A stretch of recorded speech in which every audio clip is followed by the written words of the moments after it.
तो अभी जा रही हूँ मैं राधा दामोदर जी के दर्शन करने और वहाँ दीपदान करने के लिए। तो देखिए सामग्री जो है पूरी रख ली है मैंने, दिखाती हूँ। इसमें नारियल के गोले आपको दिख रहे होंगे, बत्ती का डिब्बा और 365 बत्तियाँ वो मैंने बना के रख ली है। तो बस अब चलते हैं राधा दामोदर जी के दर्शन के लिए, और वहाँ का जो ब्लॉग है वो भी मैं आप लोगों को शेयर कर दूँगी। तो ये जो 3 दिन का मेरे मंदिरों की परिक्रमा का, ढोक का और दीपदान का वीडियो था वो मैं एक ही वीडियो में अपलोड करूँगी, जहाँ तक है एक ही वीडियो में डालने की कोशिश करूँगी, या फिर अलग अलग पार्ट में भेजूँगी। तो चलिए चलते हैं राधा दामोदर जी का मंदिर, और ये हमारे जयपुर में ताड़केश्वर महादेव जी के सामने है। चलते हैं।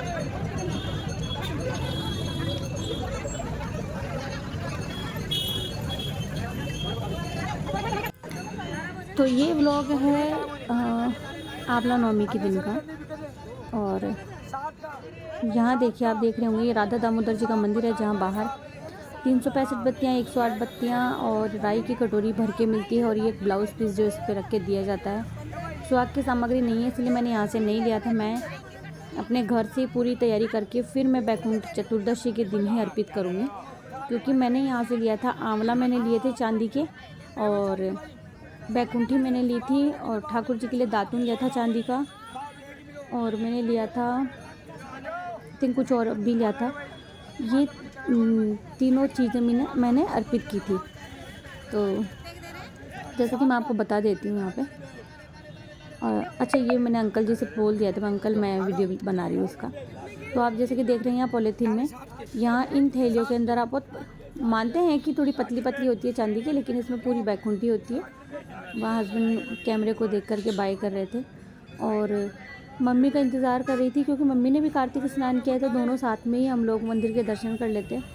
यहाँ देखिए अंकल जी राई लेकर के बैठे थे बहुत सारी, क्योंकि राई दामोदर की जो कथा सुनते हैं वो भी राई अर्पित करते हैं, और जो कार्तिक स्नान करते हैं वो भी राई अर्पित करते हैं। और चाहे कार्तिक स्नान आप करें या ना करें, लेकिन आप राई अर्पित कर सकते हैं। तो यहाँ मैं आप लोगों को दिखा रही थी कि भाई देखो ये मैंने आंवला, ऐसे आंवले मैंने ख़रीदे और अंकल जी से ही ख़रीदे, तो वो मैंने हस्बैंड को दे दिए थे, उन्होंने अपने पॉकेट में रख लिए थे कि कहीं खो ना जाए इधर उधर, तो आप अपने पास रख लो। और वो सामने जो मंदिर आप देख रहे हैं ना, वो ऊंचाई पर, वो राधा दामोदर जी का मंदिर। कौन कौन इस मंदिर में गया है कमेंट करके ज़रूर से बताना। यहाँ बहुत सारी महिलाएं हैं जो यहाँ से 365 बत्ती, 108 बत्ती, मैं तो खुद बनाती हूँ, इसलिए मैं यहाँ से कुछ ऐसा नहीं ले रही हूँ। बस मम्मी के साथ चल रही थी ऊपर ठाकुर जी के दर्शन करने के लिए, और चप्पल खोल रहे थे साइड में। यहाँ देखिए उल्टी भी गिरी हुई थी, कोई कहाँ थी, और जब मैं इधर आ रही थी तो मेरी साड़ी फंस गई थी, तो इसलिए मैं यहाँ रुक गई थी। फिर हम लोग चले ऊपर दर्शन करने के लिए धीरे धीरे चल के, और एक आंटी जी थी लेफ्ट हैंड की तरफ, बहुत सारी दुपट्टे, सुहाग की सामग्री, ब्लाउज के पीस, बहुत सारी चीज़ें लेके खड़ी थी। हाथ में मेरे टोकरी है जिसमें मैंने मतलब बत्तियाँ बनी हुई रखी, बहुत सारा सामान है।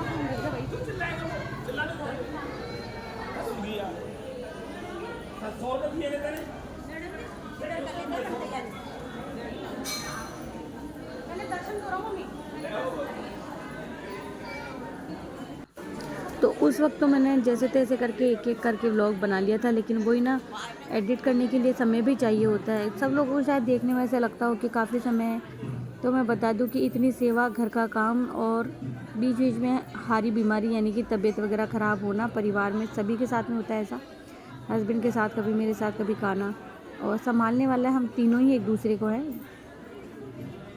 ठाकुर जी तो खैर ठाकुर जी ने हमको संभाले, इसलिए हम एक दूसरे को संभाल लेते हैं। यहाँ देखिए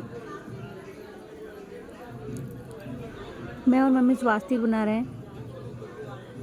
स्वास्तिक बनाने के बाद में हम यहाँ स्वास्तिक की पूजा करते हैं मंदिर में आकर के। पहले ये शुभ चिन्ह बनाते हैं हम साथिया, और फिर स्वास्तिक की पूजा करने के बाद हम लोग यहाँ पे एक बत्ती अलग से जगाते हैं। उसके बाद 365 बत्ती यानी कि साल भर की एक बत्ती। अब रोज़ाना ही इस मंदिर में नहीं आ सकते ना, देखिए परिवार भी संभालते, गृहस्थ आश्रम में है और रोज़ाना ही तो इतनी दूर नहीं आना होता है, तो इसीलिए जब भी जिस मंदिर में जाते हैं वहाँ पे हम लोग इस तरह से 300 पैसे। बाकी आप हमें नहीं, बहुत सारे लोगों को देख रहे होंगे कि वो सब लोग यहाँ इसी तरह से पूजा कर रहे हैं और जोत बत्ती कर रहे हैं। फिर कुछ जगह पर मैंने मूंगफली वगैरह, फल वगैरह अर्पित करने के बाद में, मतलब मूंगफली भी ऐसा नहीं है यहीं अर्पित की थी, बाकी और जगह पर भी अर्पित करें, सब लोग इसी तरह से अर्पित करें या फल वगैरह सब रख दे रहे हैं। तो कोई अलग व्यवस्था होती जहाँ अलग से हम फल रख सकते तो बिल्कुल रखते, लेकिन सब लोग इसी तरह से रख रहे हैं। फिर हमने यहाँ पे जोत बत्ती कर दी, फिर ठाकुर जी को दिखाना था। जो लोग यहाँ पे आए हैं वो लोग तो जानते ही होंगे, जो लोग नहीं आए हैं वो लोग नहीं जानते होंगे।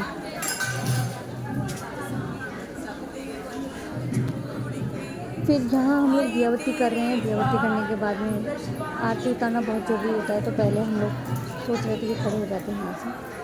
और कहीं पर भी पूजा करने जाए तो सबसे पहले तो एक ही चीज़ होती है कि दर्शन अच्छे से हो जाए।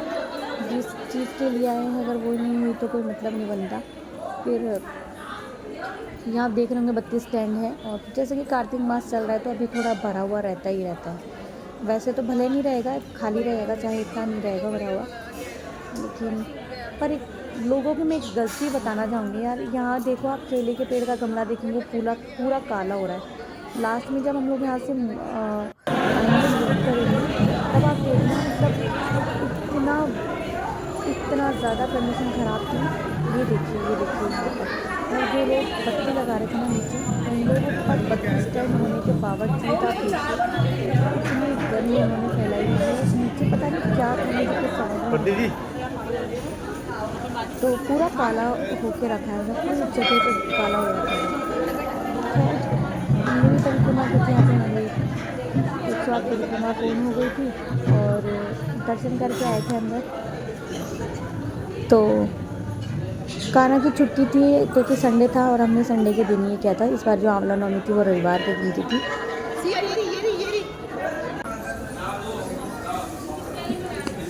यहाँ देखिए हम लोग अंदर आए थे, तो मैं देने आई थी बैकुंठी जो मैंने अर्पित की थी ना, लेकर के आई थी, वो मैं यहाँ अंदर देने गई थी ठाकुर जी को। तो जो आंवला थे, बैकुंठी थी, ये सब मैंने पंडित जी को दे दिए थे कि वो प्रभु को अर्पित कर दे। तो पंडित जी ने अपना काम किया और फिर मैंने उनको चरण वंदन किया। बस फिर हम लोग वहाँ से निकल गए थे और कान्हा देवी भी अंदर जा कर के दर्शन कर लिए। और सच कह रही, मतलब दर्शन जहाँ दर्शन किया ना, मन को ऐसी शांति जो मिल रही थी ना, मैं मतलब क्या ही बताऊं। अब कान्हा और प्रदीप गए थे, प्रदीप मेरा छोटा भाई, वो लोग अंदर गए थे दर्शन करने के लिए। और यहाँ पंडित जी प्रसाद वितरित कर रहे थे सभी लोगों के अंदर तुलसी का पौधा जो रखा हुआ है आप लोग देख रहे होंगे, पूजा की हुई थी। हालांकि भी देवउठनी एकादशी नहीं आई है। और फिर यह मम्मी भी बाहर आ गई थी दर्शन करने के बाद में। फिर जब हमने यहाँ देखा ना, तो यहाँ एक अजीब सी बात थी, मतलब यहाँ ना बहुत सारे ठाकुर जी थे, बहुत सारे ठाकुर जी थे। मतलब कम से भी कम 5 से 6 विग्रह होंगे। और अगर जगन्नाथ जी के विग्रह की बात करें तो केवल मुझे लग रहा था या तो जगन्नाथ जी का ही विग्रह था, या बलभद्र जी का ही था, या सुभद्रा जी का ही था। मतलब तीनों में से केवल एक ही नज़र आ रहे थे, एक या दो कुछ ऐसे ही नज़र आए थे। पूरे तीनों का एक साथ विग्रह नहीं था, जो भी कास्ट का बना हुआ होता है। मतलब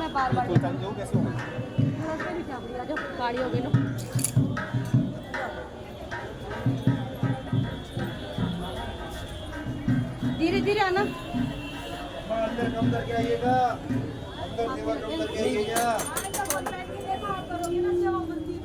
आना धीरे उतरना बेटा, फिसलन हो रही है। चलो चलो इधर से धीरे धीरे धीरे उतरना बाबू।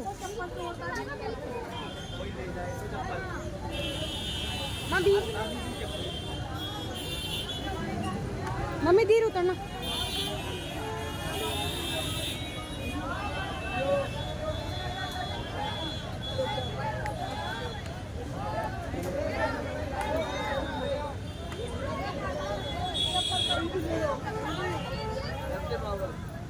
इसके बाद में हम पहुँचे प्रेम बिहारी मंदिर। ये हम लोग जा रहे थे गोपीनाथ जी के, तब हम लोग ने सोचा पहले यहाँ भी दर्शन कर लेते हैं। फिर यहाँ क्या झाड़ा लगवाते हैं, जो मतलब किसी को नज़र हो या किसी प्रकार की कोई समस्या हो तो यहाँ पंडित जी झाड़ा लगाते हैं। बहुत समय से लगाते हैं। तो मम्मी, प्रदीप और कान्हा भी बैठ गए थे। मैं इस तरह से बिना गद्दी के आलती पालती करके, फिर मैं सबको परेशान करूँ, गद्दी ले के थोड़े ना खिसकती। तो मैंने हस्बैंड को कह दिया था कि आप मेरी जगह पे लग जाओ जा कर के, और फिर मैं चली जाऊँगी। मतलब छोटे बड़े सब लोग ही झाड़ा खाने आते हैं यहाँ पे। फिर हम लोग वहाँ से निकले, आगे चले, फिर पहुँचे यहाँ देखिए गोपीनाथ जी के मंदिर, जो कि पुरानी बस्ती में। फिर यहाँ आने के बाद में जैसे मम्मी और मैं उतरे, फिर अच्छा सबसे जो सही लगा वो ये था, अंदर जब गए तो ठाकुर जी की आरती करी। फिर ठाकुर जी की आरती में हम लोग शामिल हुए तो बहुत अच्छा लगा था। चलो अंदर चलते हैं।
एक ही लगाते हैं, यहाँ पूरे देते हैं। जय हो जय हो जय हो, बोलो गंगे मैया की जय।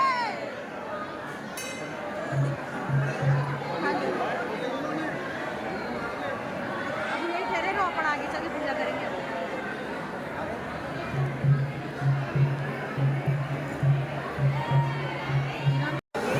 तो वही कार्तिक मास में सप्त देवालयों के दर्शन तो करने ही करने चाहिए। तो यहाँ हम लोगों ने भी किए थे सप्त देवालय, तो मेरे तो शायद ज़्यादा ही हो गए होंगे। तो फिर हम लोग यहाँ पर भी स्वास्तिक बना रहे थे, पूजा कर रहे थे, दीपदान कर रहे थे। तो जो दीपदान किया उसे हम लोग बाहर रख के आए थे, क्योंकि अंदर देखिए वास्तव में बहुत अच्छी बात है कि बत्तियों के लिए अलग से एक स्टैंड लगाया हुआ है।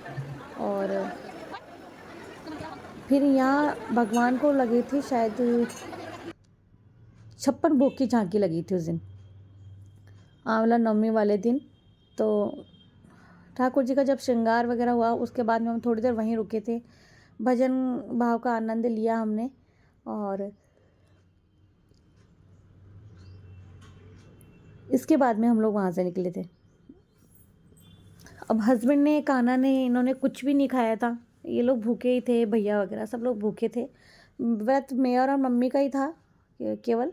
तो हम लोगों ने तो शायद जैसे बाहर निकले थे तो आई थिंक रोड क्रॉस करके की स्टॉल है वहाँ पे कचौड़ी समोसे वगैरह कुछ ले लिए थे। लेकिन अच्छा था, मतलब सब कुछ माहौल वगैरह सब अच्छा था। समय पर हम लोग फ्री भी हो गए थे, निकल भी गए थे, घर आ गए थे। तो सोचा तो था ये जो ब्लॉग है अपनी फैमिली पर शेयर करूँगी, लेकिन आई थिंक मुझे लगता है कि ये वाला ब्लॉग पूरा मुझे शेयर करना चाहिए।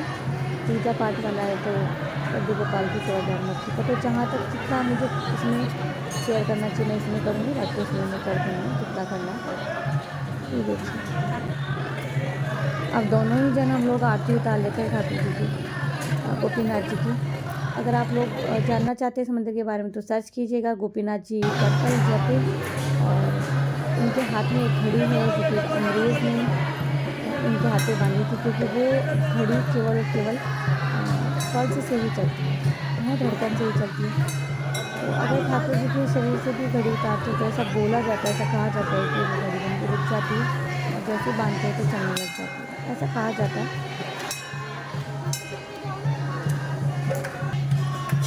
बहुत भीड़ थी यहाँ।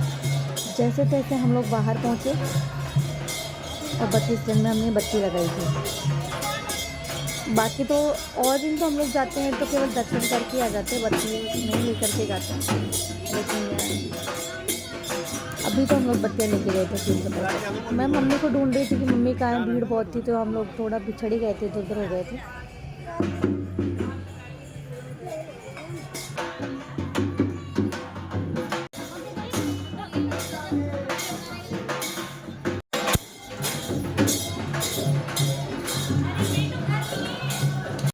यहाँ पर मैं लगा रही थी परिक्रमा और मम्मी शायद पहले ही लगा चुकी थी या लगा रही थी। बाद में मैं मम्मी से मिली थी, मैं मम्मी पहले अंदर आ गई थी तो यहाँ हम लोग परिक्रमा लगा रहे थे। और यहाँ भी अंदर जाके दर्शन कर सकते हैं, ऐसा नहीं है अंदर जाके दर्शन नहीं कर सकते। तो यहाँ मैं और कान्हा लगा रहे थे परिक्रमा और हस्बैंड बैठे थे जो हमारा प्रसाद वगैरह की और जो है टोकरी वो भी नहीं ली थी उन्होंने, तो वो भी मेरे पास ही थी आई थी, या तो थी या मैंने उधर ही रख रखी थी। तो कान्हा मेरे साथ था और हस्बैंड और भैया वहाँ बैठे थे, भजनों का आनंद ले रहे थे। बहुत सारी महिलाओं का ग्रुप और पुरुषों का ग्रुप जो वहाँ पे भजन मतलब भजन करते रहते हैं। तो मैंने भी 8 परिक्रमा की थी यहाँ पर।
यहाँ आ गए थे हम लोग घर के अंदर और आंवला नवमी की भी पूजा करनी थी, परिक्रमा करनी थी। तो जब भी मैं बाइक पर कहीं जाकर आती हूँ ना तो मेरी कंडीशन बहुत बुरी हो जाती है। अब हमें बहुत सारे मंदिरों में जाना था तो बाई कार या ओला की गाड़ी करके जाना मेरे लिए बहुत महंगा पड़ जाता, तो हम लोग बाइक से ही गए थे।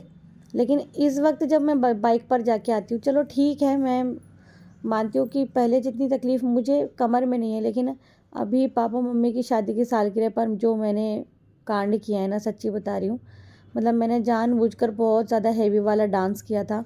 उसके कारण मुझे तेज़ दर्द रह रहा है डेली। सुबह मैं बेड से उठती हूँ तो मुझसे चला नहीं जाता, लेकिन बट ठीक है, कोई बात नहीं। और अगर मैं वैसे ही जाती ना, मतलब ओला उबर करके हम लोग जाते तो हमें बहुत एक्सपेंसिव पड़ जाता, तो मैंने हस्बैंड ने यही फैसला किया कि बाइक से ही हम लोग जाएंगे। फिर हम लोग आ गए थे अंदर और फिर अंदर चली गई थी मैं। और आमला नवमी की जो पूजा की वो वीडियो आप लोगों ने देख ही लिया है। और ये तो दीपदान वाला वीडियो था, ये भी मैं लड्डू गोपाल की सेवा ज्ञान भक्ति पर ही शेयर कर रही हूँ। बस अब आ गए थे तो यहीं पर ब्लॉग एंड करूँगी, क्योंकि आने के बाद में अब मुझे रेस्ट करना होता है। मतलब थोड़ी बहुत देर सारा काम रेडी है वैसे तो, फिर रेस्ट ही करूँगी मैं।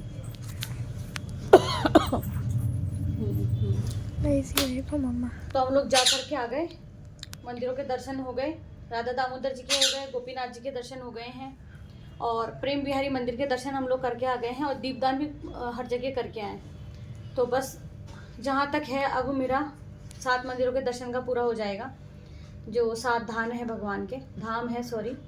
और इसके बाद में फिर मैं जाऊँगी चतुर्दशी को, 14 को, यानी कि बैकुंठी 14 को जाऊँगी मैं। बैकुंठी भी अर्पित करनी है, क्योंकि हमारी जो राई दामोदर की कथा है वो भी पूरी हो जाएगी। मैंने आंवला और भगवान को दातून चढ़ा दी, मैंने चांदी की आंवला चढ़ा दी जैसे कि वीडियो में दिखा दिया आपको, और बैकुंठी है ना, तो ये सब, और तारे चढ़ा दिए। हालांकि तारा भोजन तो वो तारे देख के तो खैर होता ही है, लेकिन ऐसा नियम नहीं लिया था मैंने कि 3 साल तक करूँगी, पर फिर भी मैंने सब कुछ अर्पित कर दिया है।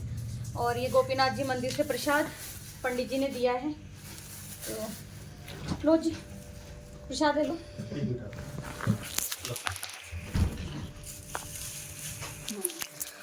तो ये बैकुंठ जी की ये टोकरी ले जाऊंगी ना, तो दीपक रहने दो। हाँ दीपक रहने दो, जो काम है ना वो ले लो। नहीं दीपक इसी में रहने दो, मतलब इसमें रहने दो, दीपक जलाएंगे तो खुद का ही दीपक। आप लोग सोच रहे होंगे ना, मैं छोटी सी बात भी हस्बैंड से पूछती हूँ क्या। हाँ मेरी आदत है ऐसी, कोई बात करने के लिए नहीं है तो मैं उन्हीं से बात कर लेती हूँ। ये शाम के समय की पूजा का व्लॉग है जो आपने देख लिया, और कुछ फ़ोटोज़ भी शेयर कर रही हूँ। तो 2 से 4 घंटे के गैप के बाद में मैंने किया था, वहाँ से आने के बाद में 4 घंटे बाद में या 3 घंटे बाद में मैंने किया था आंवला नवमी की पूजा और परिक्रमा। तो ये व्लॉग बाद में देखने के लिए मिल रहा है, बाकी व्लॉग पहले ही आ गए, तो उसके लिए सॉरी। और ब्लॉग कैसा लगा आप लोगों को, वीडियो कैसा लगा, ज़रूर से शेयर कर देना अपने सुझावों के साथ में। मैं मिलती हूँ नेक्स्ट वीडियो में, कुछ फ़ोटो शेयर कर रही हूँ ताकि आप सब लोग भी दर्शन कर सकें। तब तक के लिए, अगले वीडियो तक के लिए लेती हूँ विदा आप सब लोगों से। हरे कृष्णा, राधे राधे।